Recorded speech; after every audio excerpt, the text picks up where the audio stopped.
ఓం సమర్థ సద్గురు శ్రీ సాయినాథాయ నమః. శ్రీరామకృష్ణ కథామృతం 7వ అధ్యాయం. శ్రీరామకృష్ణులు విజయకృష్ణ గోస్వామి ప్రథమ పరిచ్ఛేదం. ముక్తపురుషుని దేహత్యాగం ఆత్మహత్య అవుతుందా? గురువారం డిసెంబర్ 14, 1882. అప్పుడు మధ్యాహ్నం సమయం. దక్షిణేశ్వర దేవాలయం. విజయకృష్ణ గోస్వామి శ్రీరామకృష్ణ దర్శనార్థం వచ్చినప్పుడు 2 బ్రహ్మ సమాజస్తులు కూడా అతనితో కలిసి వచ్చారు. వారు కలకత్తా నుంచి ఒక పడవలో శ్రీరామకృష్ణులకు పరమభక్తుడైన బలరాంతో కలిసి వచ్చారు. శ్రీరామకృష్ణులు కాసేపు విశ్రాంతి తీసుకున్నారు. ఆదివారాల నాడు భక్తులు అనేకులు వస్తారు. శ్రీరామకృష్ణులతో ఏకాంతంగా మాట్లాడగోరేవారు సామాన్యంగా ఆదివారం కాని రోజుల్లో వస్తారు. శ్రీరామకృష్ణులు మంచం మీద కూర్చొని ఉన్నారు. విజయ్, బలరాం, మరికొందరు భక్తులు తూర్పు ముఖంగా శ్రీరామకృష్ణులను చూస్తూ చాప మీద, మరికొందరు నేల మీద కూర్చుని ఉన్నారు. గది పశ్చిమ ద్వారం గుండా గంగానదిని చూడవచ్చు. శీతాకాలపు గంగా ప్రశాంతంగా స్వచ్ఛమైన నీటితో ప్రవహిస్తోంది. పశ్చిమ ద్వారం తలుపుకు ఆవల అర్ధచంద్రాకార వసార, దాని తరువాత పువ్వుల తోట, ఆ పైన గంగానది గట్టు, దానికి ఆవల కాళీ ఆలయాన్ని స్పృశిస్తూ ఆనందంగా ప్రవహిస్తూ సర్వ పాపాలను ప్రక్షాళన చేసే పవిత్ర గంగ.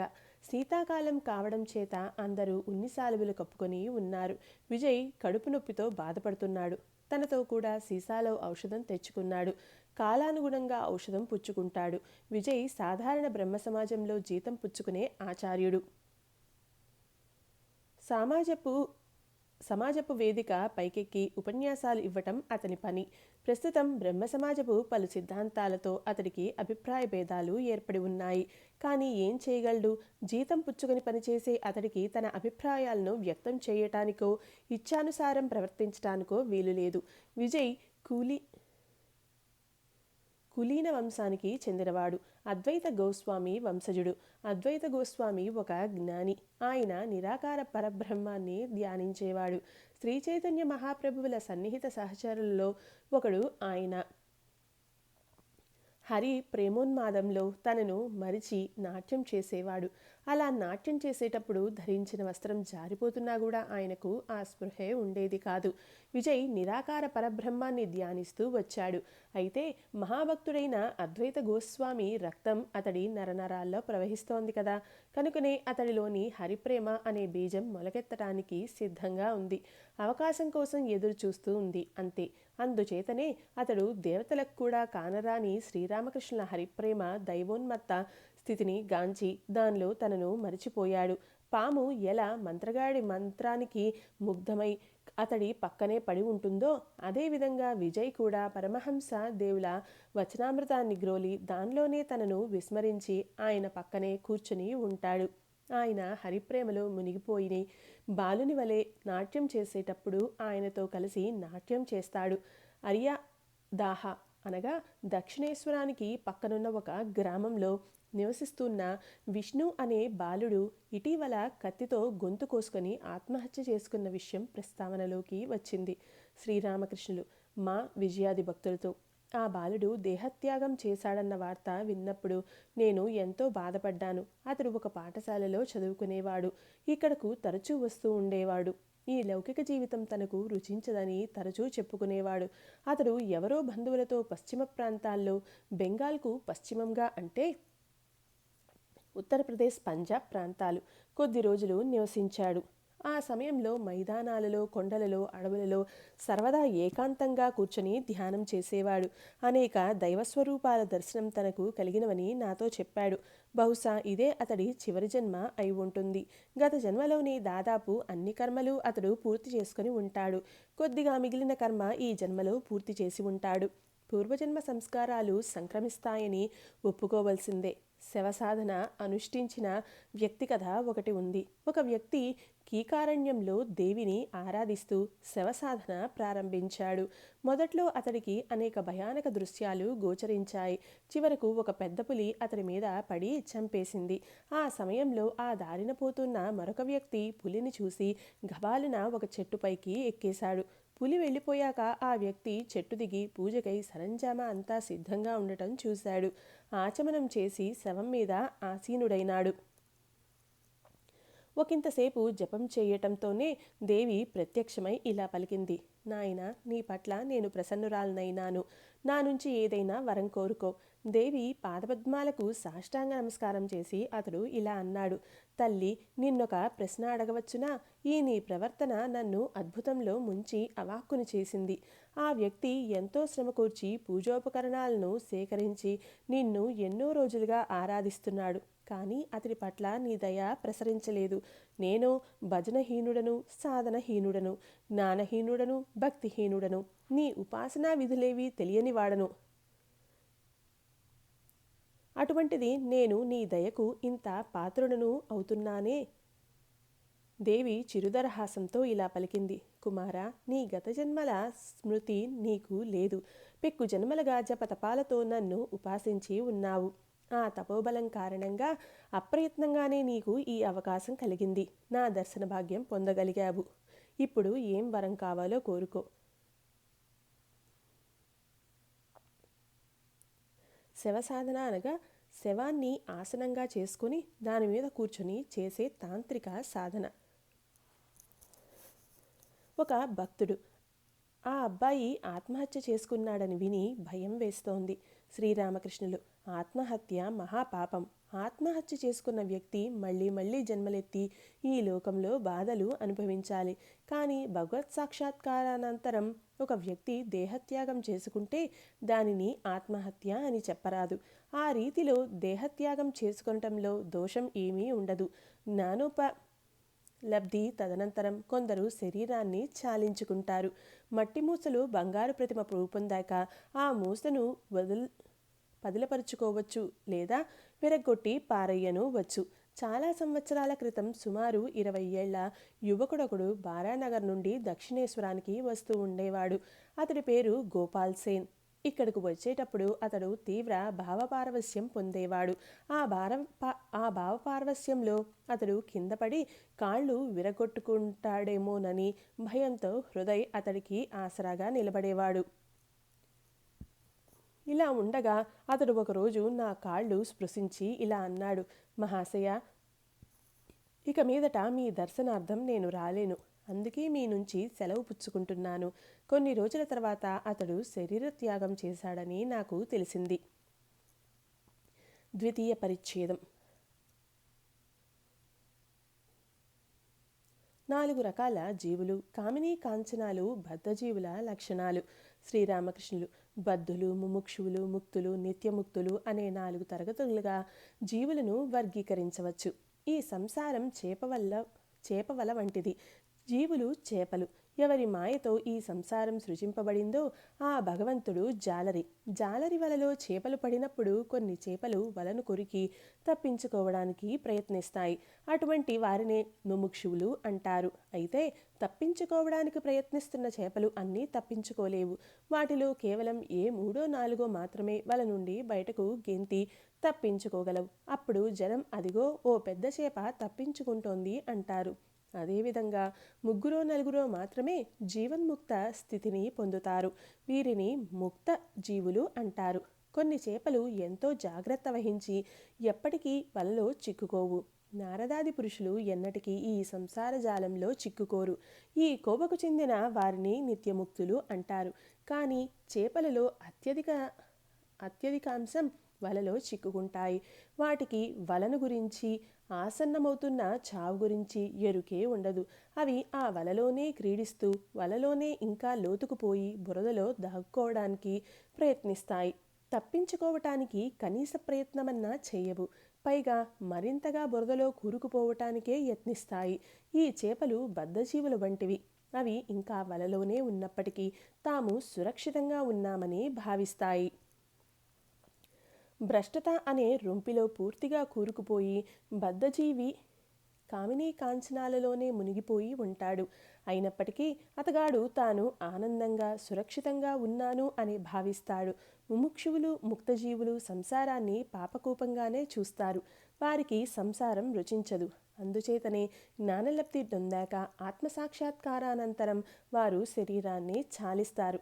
కానీ అలా శరీర త్యాగం చేయడం అనేది అరుదు. బద్ధజీవులు అంటే సంసార జీవులు ఏ విధంగానూ చైతన్యం చెందరు. వారు ఎంతో దుఃఖాన్ని అనుభవిస్తారు, ఎన్నో ఆపదలను ఎదుర్కొంటారు. అయినప్పటికీ వారికి బుద్ధి రాదు. ఒంటెకు ముళ్ళకంపలంటే బహు ప్రీతి. అయితే అది ఎంత ఎక్కువగా ముళ్ళను తింటుందో అంతగా దాని నోటి నుండి గడగడ రక్తం కారుతుంది. అయినప్పటికీ అది ముళ్ళకంపలనే తింటుంది, మానుకోదు. సంసారులు ఎంతగానో శోకతాపాలను అనుభవిస్తారు. అయితే వాటినంతా కొద్ది రోజుల్లోనే విస్మరించి మళ్ళీ పాత జీవితాన్నే ప్రారంభిస్తారు. ఒక వ్యక్తికి భార్య మరణించినప్పుడో లేక అతడి పట్ల అవిశ్వాసురాలైనప్పుడో ఆమెను వదిలివేసి అతడు పునర్వివాహం చేసుకుంటాడు. కుమారుడు మరణించినప్పుడు తల్లి దుఃఖంతో కుంగిపోతుంది. కానీ కొన్ని రోజుల క్రితం దుఃఖసాగరంలో మునిగిపోయిన ఆ తల్లి ఇప్పుడు జడ వేసుకొని పువ్వులు అలంకరించుకొని నగలు ధరిస్తుంది. ఇదే విధంగా కుమార్తె వివాహం జరిపి దివాలా ఎత్తాక కూడా ఆ తండ్రి ఏటా పిల్లలను కంటూనే ఉంటాడు. వ్యాజ్యాలలో చితికిపోయినప్పటికీ జనం న్యాయస్థానాలకు ఎక్కుతూనే ఉంటారు. పుట్టిన బిడ్డలకు సరిగ్గా తిండి పెట్టలేరు, చదివించలేరు, సరైన రీతిలో పెంచను లేరు. అయినా కూడా ప్రతి ఏటా పిల్లలను కంటూనే ఉంటారు. సంసారాసక్తుడు చుంచెలుకను మింగ ప్రయత్నించే పాము వంటి వాడు. పాము చుంచెలుకను మింగాలేక కక్కాలేక అవస్థపడుతుంది. బద్ధజీవి అంటే సంసారి కూడా అదే కోవకు చెందుతాడు. పుల్లమామిడిలో టెంక చెక్కు తప్ప సారం ఏమీ లేనట్లే సంసారంలో సారం ఏమీ లేదని ఎరిగినప్పటికీ అతడు దాన్ని త్యజించి తన మనస్సును భగవంతుడి వైపు మరల్చడు. నేనొకసారి కేశవసేన్ బంధువు ఒకరిని కలిశాను. అతడికి 50 ఏళ్ళు ఉంటాయి. పేకాడుతూ ఉన్నాడు. భగవంతుని స్మరించే సమయం ఇంకా ఆసన్నం కానట్లు. బద్ధజీవుడి లక్షణం మరొకటి ఉంది. అతన్ని లౌకిక పరిసరాల నుండి తొలగించి ఆధ్యాత్మిక వాతావరణంలోనికి ప్రవేశపెడితే అతడు క్రమేణా కృశించిపోతాడు. మురుగులో పెరిగే పురుగు అక్కడ నివసించటంలో ఆనందిస్తుంది, పుష్టి నొందుతుంది. ఆ పురుగును అన్నపు కుండలో ఉంచితే అది మరణిస్తుంది. అందరూ మౌనంగా ఉండిపోయారు. తృతీయ పరిచ్ఛేదం. తీవ్ర వైరాగ్యం, బద్ధజీవి. విజయ్. ముక్తిని సాధించడానికి బద్ధజీవుడి మనస్సు ఏ స్థితిలో ఉండాలి? శ్రీరామకృష్ణులు. భగవత్కృప చేత తీవ్ర వైరాగ్యం కలిగితే ఈ కామినీ కాంచనాల పట్ల గల అనురక్తి నుండి విడివడవచ్చు. తీవ్ర వైరాగ్యం అంటే ఏమిటి?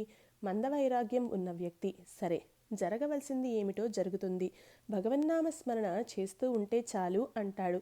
కానీ తీవ్ర వైరాగ్యం గల వ్యక్తి తల్లి తన బిడ్డకై వ్యాకులత చెందేట్లు భగవంతుడికై వ్యాకులతతో తల్లడిల్లిపోతాడు. భగవంతుని తప్ప అన్యం దేన్ని ఆకాంక్షించడు. అట్టి వ్యక్తి ఈ సంసారాన్ని మృత్యుకూపంగా పరిగణిస్తాడు. దానిలో తాను మునిగిపోతానేమో అని భావిస్తాడు. తన బంధువులను కాలసర్పాల కింద పరిగణిస్తాడు. వారి బారి నుండి పారిపోవాలి అనుకుంటాడు. పారిపోతాడు కూడా. ముందు నా కుటుంబానికి తగిన ఏర్పాట్లు చేసి ఆ తర్వాత భగవత్ చింతన చేస్తాను అని అతడు ఎన్నడూ తలపోయాడు. అతడికి గొప్ప ఆంతరిక స్థైర్యం ఉంటుంది. తీవ్ర వైరాగ్యం గురించి కథ ఒకటి మీకు చెబుతాను. దేశంలో ఒక ఫలానా ప్రాంతంలో ఒకప్పుడు అనావృష్టి సంభవించింది. చాలా దూరంలోని ఏటి నుండి తమ పొలాలలోకి నీరు పారటానికి రైతులు కాలువలను తవ్వి సమకట్టారు. ఒక రైతు మాత్రం దృఢ నిశ్చయుడై ఉన్నాడు. తన పొలంలోకి ఏటి నీరు పారేటంత వరకు, అంటే కాలువ ఏటిని కలిసే వరకు తను కాలువను తవ్వటం ఆపనని శపథం పూని తవ్వటానికి ఉపక్రమించాడు. అతడు స్నానం చేసే వేళ అవటంతో అతడి భార్య కుమార్తెతో నూనె పంపించింది. నాన్న, ఇప్పటికే ఆలస్యం అయిపోయింది, ఒంటికి నూనె పట్టించుకొని స్నానం చేయి అంది కుమార్తె. వెళ్ళిపో ఇక్కడి నుంచి, ఇంకా ఎంతో పని చేయాల్సి ఉంది అంటూ గద్దించాడు ఆ రైతు. మధ్యాహ్నం దాటిపోయిన రైతు ఇంకా పొలంలోనే ఉండిపోయాడు. అతడు తన స్నానం గురించి కూడా యోచించలేదు. అప్పుడు అతడి భార్య పొలానికి వచ్చి ఇలా అంది, నువ్వు ఇంకా స్నానం ఎందుకు చేయలేదు? అన్నం చల్లారిపోతుంది. అన్నీ నువ్వు అతిగా చేస్తావు. మిగిలిన పనిని రేపు చేసుకోవచ్చు, లేదా భోజనానంతరం చేసుకోవచ్చు. ఆ రైతు కోపావేశంలో ఆమెను తిట్టి పలుగు పారాపుచ్చుకొని ఆమెను తరుముతూ ఇలా గద్దించాడు. ఏమిటి, నీకు బుద్ధి అంటూ ఏమైనా ఉందా? వర్షాలు బొత్తిగా లేవు, పంటలు ఎండిపోతున్నాయి, పిల్లలు ఏం తింటారు? మీరంతా పస్తుండి చావాల్సి వస్తుంది. ఈరోజు పొలంలోకి నీరు తీసుకురాకుండా నేను స్నానం భోజనం గురించి యోచించనని శపథం పూనాను. భర్త పట్టుదల చూసి భయంతో భార్య అక్కడి నుండి పరిగెత్తిపోయింది. రైతు ఆ పగలంతా నిర్విరామంగా శ్రమించి సాయంకాలానికి తాను తవ్విన కాలువను ఏటితో కలపగలిగాడు. తరువాత మర్మర ధ్వనితో నీరు తన పొలంలోకి పారటం ఆ రైతు తాపీగా కూర్చొని చూడసాగాడు. అతడి మనస్సు శాంతి ఆనందాలతో నిండిపోయింది. అతడు ఇంటికి వెళ్ళి భార్యను పిలిచి, ఇప్పుడు ఆ నూనె పట్రా, హుక్కా సిద్ధం చెయ్యి అన్నాడు. తరువాత ప్రశాంతంగా అతడు స్నానం చేసి తృప్తిగా భోజనం చేసి చీకు చింత లేక హాయిగా నిద్రపోయాడు. ఆ రైతు కనబరిచిన దృఢ సంకల్పం తీవ్ర వైరాగ్యానికి ఒక ఉదాహరణ. అదే ప్రాంతపు మరొక రైతు తన పొలంలోకి నీరు పారటానికి ఒక కాలువను తవ్వుతున్నాడు. అతడి భార్య కూడా పొలానికి వచ్చి ఇలా అంది, ఇప్పటికే చాలా ఆలస్యమైంది, ఇంటికి రా, అతిగా పనిచేయాల్సిన అగత్యం ఏమీ లేదు. ఆమె మాటలకు అతడు అంతగా ఎదురాడక పలుగుపారా పక్కన పెట్టి భార్యతో ఇలా అన్నాడు, సరే, నువ్వు అడుగుతున్నావు కాబట్టి ఇంటికి వస్తున్నాను. అందరూ నవ్వారు. ఆ రైతు తన పొలానికి నీరు పారించుకొనటంలో ఎన్నటికీ సాఫల్యం చెందలేదు. ఇదే మందవైరాగ్యానికి ఒక ఉదాహరణ. దృఢ సంకల్పం కొరవడి ఈ రైతు తన పొలానికి నీరు పారించుకొన్నట్లే తీవ్ర వ్యాకులత లేకుండా మనిషి భగవత్ సాక్షాత్కారం పొందలేడు. చతుర్థ పరిచ్ఛేదం. కామినీ కాంచనాల వల్లే బంధం. శ్రీరామకృష్ణులు విజయ్తో, ఇదివరలో మాదిరి ఇప్పుడు నువ్వు ఎందుకు తరచూ రావటం లేదు?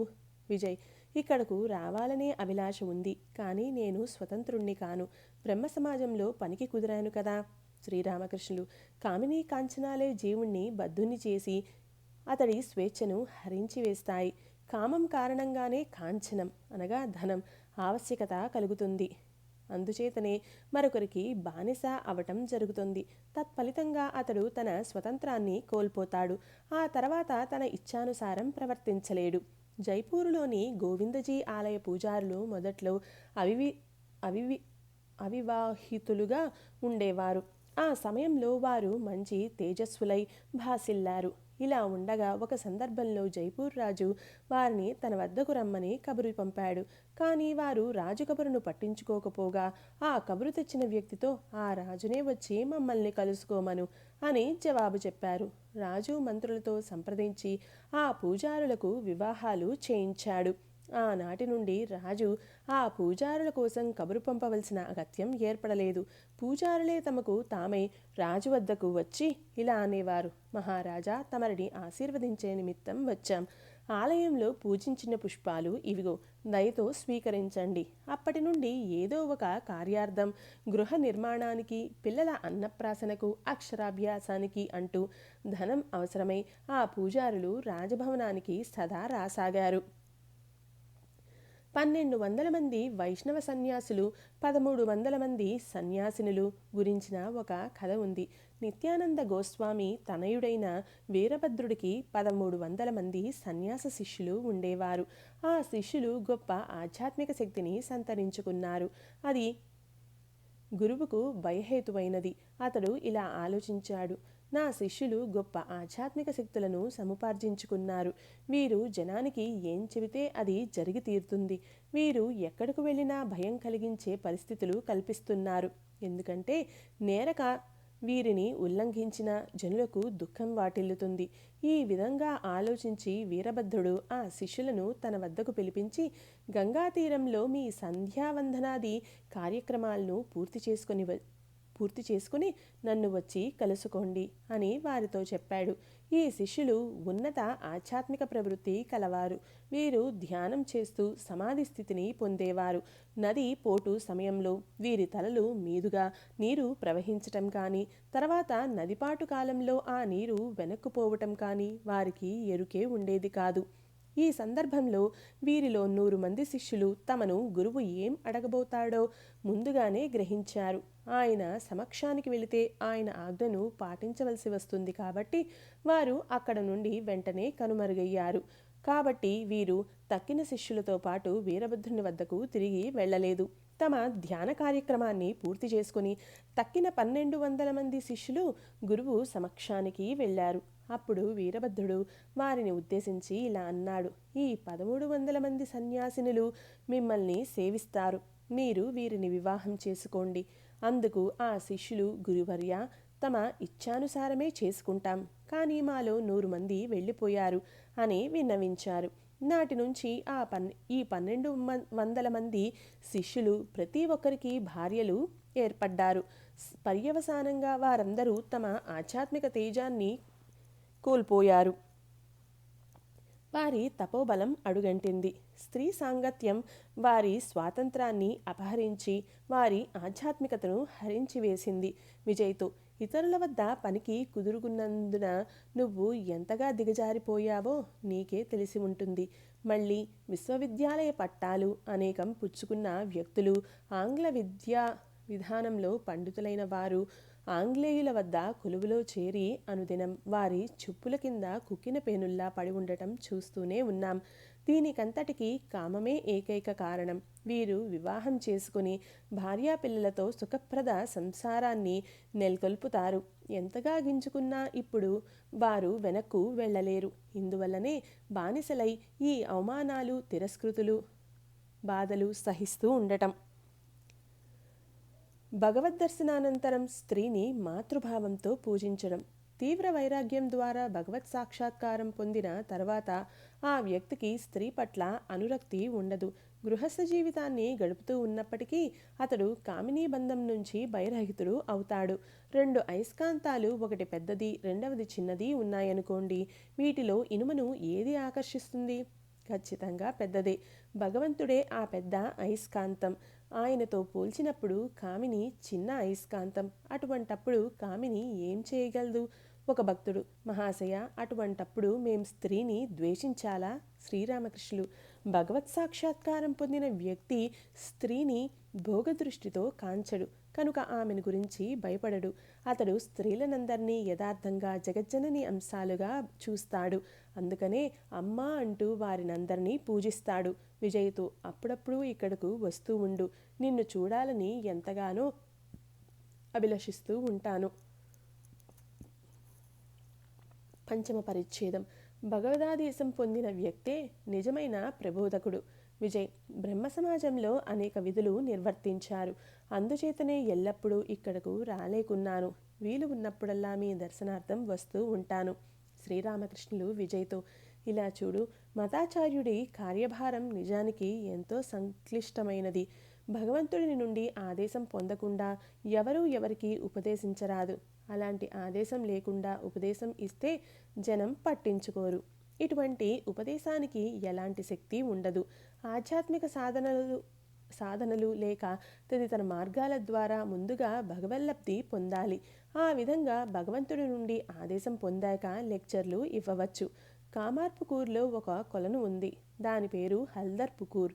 దాని గట్టున జనం రోజు బయలుకుపోతూ ఉండేవారు. ఉదయాన అక్కడకు వెళ్ళేవారు వారిని తిట్టి కేకలు పెట్టేవారు.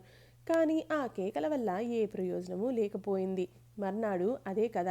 చివరికి కంపెనీ అనగా పురపాలక శాఖ మనిషి ఒకడు వచ్చి ఇక్కడ ఎవరూ అశుద్ధపరచకూడదు, చేస్తే దండన విధింపబడుతుంది అని నోటీసు వేలాడదీశాడు. అంతే, కొలనుగట్టున బయలుకు వెళ్ళడం ఆగిపోయింది. భగవంతుడి నుండి ఆదేశం పొందిన తరువాత ఆ వ్యక్తి ప్రబోధకుడు అవ్వచ్చు. ఎక్కడైనా లెక్చర్లు ఇవ్వవచ్చు. భగవదాదేశం పొందిన వ్యక్తి ఆయన నుండి శక్తిని పొందుతాడు. ఆ తర్వాత మాత్రమే అతడు సంక్లిష్టమైన ప్రబోధకుని కర్తవ్యాలను నిర్వర్తించగలడు. సన్నకారు కౌలుదారు ఒకప్పుడు ఒక పెద్ద భూస్వామితో వ్యాజ్యంలో దిగాడు. ఆ కౌలుదారు వెనుక ఒక శక్తిమంతుడైన ఆసామి ఉన్నట్లు జనం గ్రహించారు. బహుశా అతడి వెనక నుండి మరొక పెద్ద భూస్వామి ఆ వ్యాజ్యం నడిపిస్తూ ఉండవచ్చు. మనిషి ఒక అల్పప్రాణి. ఇతగాడు ప్రత్యక్షంగా భగవంతుడి నుండి శక్తి అండను పొందకుండా సంక్లిష్ట ప్రబోధక కార్యభారాన్ని నిర్వహించలేడు. విజయ్: మహాశయ, బ్రహ్మసమాజపు ఉపదేశాల ద్వారా లోకులు ముక్తిని పొందలేరా? సచ్చిదానందుడే గురువు, అతడే ముక్తిదాత. శ్రీరామకృష్ణులు: సంసార బంధం నుండి ఒక వ్యక్తిని విముక్తిని చేయటం మరొక వ్యక్తికి సాధ్యమా? ఈ భువనమోహన మాయను కల్పించిన ఆ భగవంతుడొక్కడే జీవులను ఈ మాయ నుండి పరిరక్షించగలడు.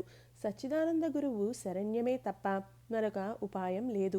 భగవల్లబ్ధి లేక భగవదాదేశం పొందని వారు, దైవీ సంపత్తితో శక్తిమంతులు కానివారు ఈ సంసార బంధం నుండి ఇతరులను విముక్తులను చేయటం ఎలా సాధ్యం?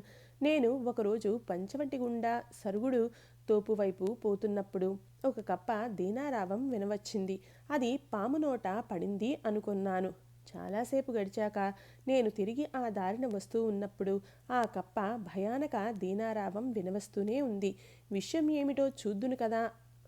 ఒక నీటిపాము కప్పను నోట కరుచుకొని ఉంది. ఆ పాము కప్పను మింగాలేక కక్కాలేక అవస్థపడుతోంది. ఆ కప్ప యాతనకు అంతం కానరావటం లేదు. ఆ కప్పే కనుక నాగుపాము నోట్లో చిక్కి ఉంటే 3 అరుపుల్లోపే దాని కథ ముగిసేది. అది నీటిపాము అవటం చేత రెంటికి చెడ్డ కష్టమే. సద్గురువు చేతుల్లో పడినప్పుడు శిష్యుడి అహంకారం 3 గుక్కల్లోనే నిర్మూలమవుతుంది. కానీ ఆ గురువు పరిపక్వత లేని వాడైతే అటు గురువు ఇటు శిష్యుడు అంతులేని బాధలకు లోనవుతారు. ఆ శిష్యుడు తన అహంకారాన్ని, ఈ సంసార బంధనాలను వదిలించుకోలేడు. పరిపక్వత లేని గురువు చేతుల్లో పడ్డ శిష్యుడికి ముక్తి లభించదు. షష్ఠ పరిచ్ఛేదం. మాయా అనగా అహం తొలగితేనే ముక్తి లేదా భగవద్ దర్శనం. విజయ్: మహాశయ, మేము ఎందుకు ఇలా బద్ధులమై ఉన్నాము? భగవంతుని ఎందుకు కాంచలేకున్నాము? శ్రీరామకృష్ణులు: జీవుల అహంకారమే మాయ. ఈ అహంకారమే సమస్తాన్ని తెరలా మూసి ఉంచుతోంది. ఈ నేను నశించినప్పుడు అన్ని అనర్థాలు తొలగిపోతాయి. భగవత్కృపతో ఒక వ్యక్తికి తాను కర్తను కాననే ఎరుక కలిగినప్పుడు మరుక్షణంలోనే అతడు జీవన్ముక్తుడు అవుతాడు. దేహంలో వసిస్తున్నప్పటికీ అతడు ముక్తి నొందినవాడే. అతడు భయం చెందవలసిన అవసరమే ఉండదు. ఈ మాయ అంటే అహం మేఘం లాంటిది. ఒక చిన్న మేఘం అడ్డు వచ్చిన సూర్యుని చూడజాలం, మేఘం తప్పుకుంటే చూడగలం. గురుకృపతో ఒకసారి ఈ అహంబుద్ధి తొలగిపోతే భగవద్ దర్శనం కలుగుతుంది. సాక్షాత్తు భగవంతుడైన శ్రీరాముడు 2.5 మూరల దూరంలోనే ఉన్నప్పటికీ లక్ష్మణుడు అతన్ని చూడలేకపోయాడు. కారణం వారి నడుమ సీత ఉండటమే. లక్ష్మణుణ్ణి జీవుడితోనూ సీతను మాయతోనూ పోల్చవచ్చు. మాయ అనే అడ్డుగోడ కారణంగా మనిషి భగవంతుని కాంచలేకపోతున్నాడు. ఈ ఉదాహరణ చూడండి. ఈ తువ్వాలుతో నా ముఖం కప్పుకున్నాను. నేను మీకు అతి సమీపంలో ఉన్నప్పటికీ మీరు నన్ను చూడలేరు. అదేవిధంగా భగవంతుడు అందరికీ అత్యంత సమీపంలోనే ఉన్నప్పటికీ మాయ ఆవరణ చేత ఆయనను దర్శించలేం. జీవుడు ఎవరో కాదు, సచ్చిదానంద స్వరూపుడే. కానీ ఈ మాయ లేక అహంకారం విభిన్న ఉపాధులను కల్పించటంతో అతడు తన స్వస్వరూపాన్ని మరచిపోతాడు.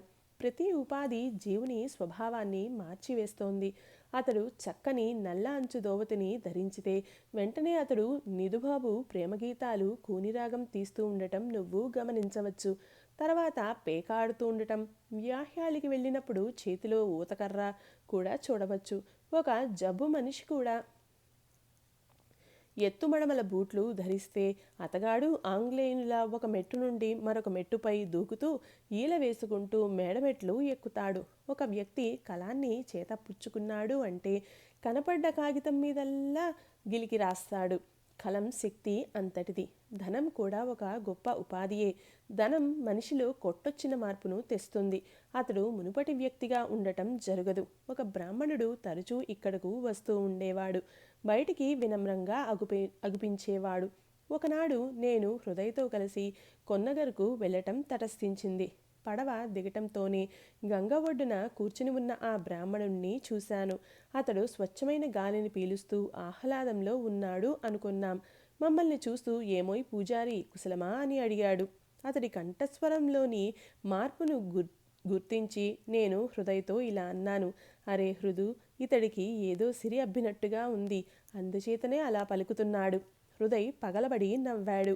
ఒక కప్ప వద్ద ఒక రూపాయి ఉండేది. ఆ రూపాయిని అది తన కలుగలో పదిలపరిచింది.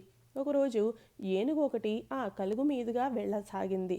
తక్షణమే కోపోద్రేకంతో కప్ప కలుగు నుండి బయటకు వచ్చి ఏనుగును తన్నటానికి తన్నటానికా అన్నట్లు కాలు పైకెత్తి, నా తల మీదుగా పోవటానికి నీకు ఎంత సాహసం అంది. ధనం కొని తెచ్చే అహంకారం అలాంటిది. సప్తమ భూమిక అహంకారం తొలగేదెలా? బ్రహ్మజ్ఞాని స్థితి.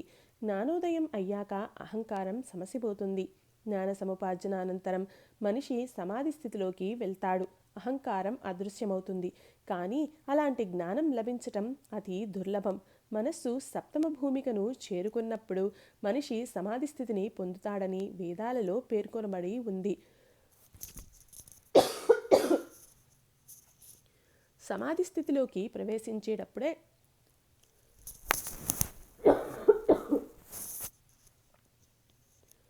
సమాధి స్థితిలోకి ప్రవేశించినప్పుడే వ్యక్తిలోని అహంకారం అదృశ్యమవుతుంది.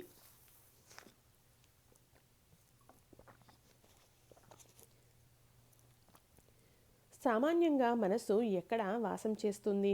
మొదటి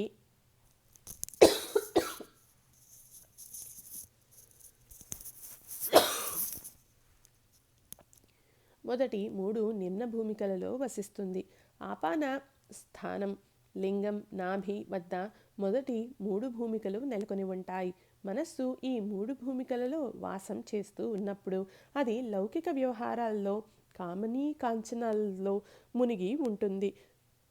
చతుర్థ భూమిక నెలకొన్న హృదయం వద్ద మనస్సు వాసం చేస్తూ ఉన్నప్పుడు అతడు భగవజ్యోతిని కాంచుతాడు. ఆ జ్యోతిని దర్శించి ఇదేమిటి అంటూ ఆశ్చర్యపోతాడు.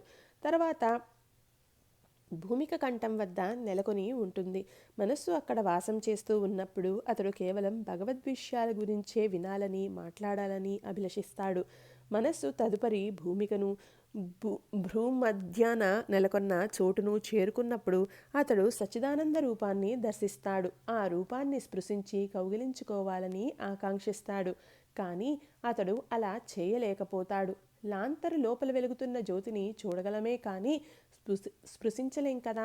ఆ వెలుగుతూ ఉన్న జ్యోతిని స్పృశిస్తున్న భావన నీలో కలుగుతుంది, కానీ వాస్తవానికి దాన్ని నువ్వు స్పృశించలేవు. మనస్సు సప్తమ భూమికను చేరుకున్నప్పుడు అహంకారం పూర్తిగా సమసిపోతుంది. అతడు సమాధి స్థితిలోకి పోతాడు.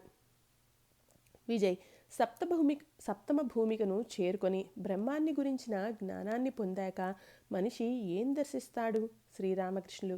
మనస్సు సప్తమ భూమికను చేరుకున్నాక ఏం జరుగుతుందో నోటితో వర్ణించనలవి కాదు. సముద్రంలోని కాలాపానీలోకి ఓడ ప్రవేశించాక తిరిగి రావటం అంటూ ఉండదు. ఆ తరువాత ఆ ఓడ అతీగతి ఎవరికీ తెలియరాదు. కాబట్టి ఆ ఓడ సముద్రం గురించిన ఎలాంటి సమాచారాన్ని మనకు అందివ్వలేదు. ఒకప్పుడు ఒక ఉప్పు బొమ్మ సముద్రపు లోతును కొలవటానికి బయలుదేరింది. ఆ బొమ్మ నీళ్లలోకి దిగగానే కరిగిపోయింది. సముద్రం లోతు ఎంతో ఇప్పుడు ఎవరు చెబుతారు? సప్తమ భూమికను చేరగానే మనస్సు ధ్వంసం అయిపోతుంది. మనిషి సమాధిలోనికి వెళ్ళిపోతాడు. అప్పుడు అతడికి కలిగే అనుభవాలు మాటల్లో వర్ణించలేం. అహం మాత్రం పోదు. దుష్ట అహం, సేవక అహం. ఒకరిని లౌకిక వ్యక్తిగా రూపొందించి కామినీ కాంచనాలకు బద్ధుణ్ణి చేసే అహం దుష్ట అహం. ఈ అహం జోక్యం జీవం ఆత్మల నడుమ వ్యత్యాసాన్ని కల్పిస్తోంది. ఒక కొయ్యను నీటికి అడ్డంగా ఉంచినప్పుడు ఆ నీరు 2 భాగాలుగా అయినట్లుగా అగుపిస్తుంది. కానీ వాస్తవానికి ఒకే నీరు మాత్రమే ఉంది. ఆ కొయ్య కారణంగా నీరు 2 భాగాలుగా కనిపిస్తోంది. ఈ అహమే ఆ కొయ్యను తొలగించగానే మునుపటిలా ఒకే నీరు ఉంటుంది. ఈ దుష్ట అహం అంటే ఏమిటి? నేనెవరో వారికి తెలియదా? నాకు పుష్కలంగా ధనం ఉంది, నాకంటే సంపన్నుడెవరు? ఇలా చాటుకునే అహంకారమే దుష్ట అహం. అటువంటి వ్యక్తి నుండి ఒక దొంగ కేవలం 10 రూపాయలు అపహరించాడనుకోండి. ఆ దొంగ వద్ద నుండి మొదట ఆ 10 రూపాయలు బలవంతంగానైనా గుంజుకొని తర్వాత అతగాడికి దేహశుద్ధి చేస్తాడు. విషయం అంతటితో ఆగదు. ఆ దొంగ పోలీసులకు అప్పగింపబడి ఆఖరికి చెరసాల పాలవుతాడు. ఆ దుష్ట అహం ఇలా అంటుంది, ఎవరి నుండి అపహరించాడో ఆ ధూర్తుడికి తెలియదా? నా 10 రూపాయలు అపహరించటమా? ఎంత సాహసం వాడికి! విజయ్. అహాన్ని నిర్మూలించుకోనిదే సంసానురక్తి వదిలిపోదు. పర్యవసానంగా సమాధి స్థితిని పొందలేమని సెలవిచ్చారు కదా. అలాంటప్పుడు సమాధి స్థితిని పొందడానికి బ్రహ్మజ్ఞాన మార్గం అనుసరించటం వివేకవంతమైన పని కదా. భక్తి యోగంలో అహంబుద్ధి నశించని పక్షంలో జ్ఞానయోగం చేపట్టడమే శ్రేయోదాయకం కదా. శ్రీరామకృష్ణులు సమాధి స్థితి ద్వారా ఏ ఒక్కరో ఇద్దరో ఈ అహాన్ని పూర్తిగా తొలగించుకోగలుగుతారు. కానీ ఇలా జరగటం ఎంతో అరుదు. నువ్వు ఎంతగా విచారణ చేసినప్పటికీ ఈ అహం మళ్ళీ ప్రత్యక్షమవుతుంది. రావి చెట్టును మొదలికంటూ కొట్టివేసినప్పటికీ మర్నాడు మొలకెత్తటం గమనించవచ్చు. కనుక అహం అడుగంటా నశించదు. కాబట్టి ఈ అహం నెలకొనే ఉంటే ఈ వెధవను సేవక అహంగా ఉండిపోనివ్వు. నీ జీవితాంతం ఓ భగవంతుడా, నువ్వు ప్రభువి, నేను నీ భృత్యుడను అనే భావంతో ఉండు. నేను భగవంతుడి భృత్యుడను, నేను ఆయన భక్తుడను అని భావించుకునే అహంలో దోషం లేదు. మధుర భక్ష్యాలు కడుపులో ఆమ్లజనిత రుగ్మతకు కారకాలు. కానీ పటిక బెల్లం తద్విరుద్ధం. జ్ఞానయోగం ఎంతో కఠినమైనది. దేహాత్మబుద్ధి నశించకుండా జ్ఞానం లభించదు. ఈ కలియుగంలో జీవులు అన్నగత ప్రాణులు. దేహాత్మబుద్ధి అహంబుద్ధి నశించవు. అందుచేత ఈ యుగానికి భక్తి మార్గమే అనుసరణీయము. ఇది సుగమ మార్గము. అంతరంగాన వ్యాకులతతో భగవన్నామ గుణగానం చేస్తే, ఆయనను ప్రార్థిస్తే ఆయనను ప్రాప్తించుకోవచ్చు. దీనిలో సందేహానికి తావే లేదు. ఒక వెదురు బొంగుతో నీటిపై ఒక గీత గీచావనుకో, నీరు రెండుగా విభజింపబడ్డట్లు అగుపిస్తుంది. కానీ ఆ గీత ఎంతోసేపు ఉండదు. నేను దాసుడను, నేను భక్తుడను, నేను బిడ్డను అనేవి అహం యొక్క గీతలు మాత్రమే. అవి యథార్థాలు కావు.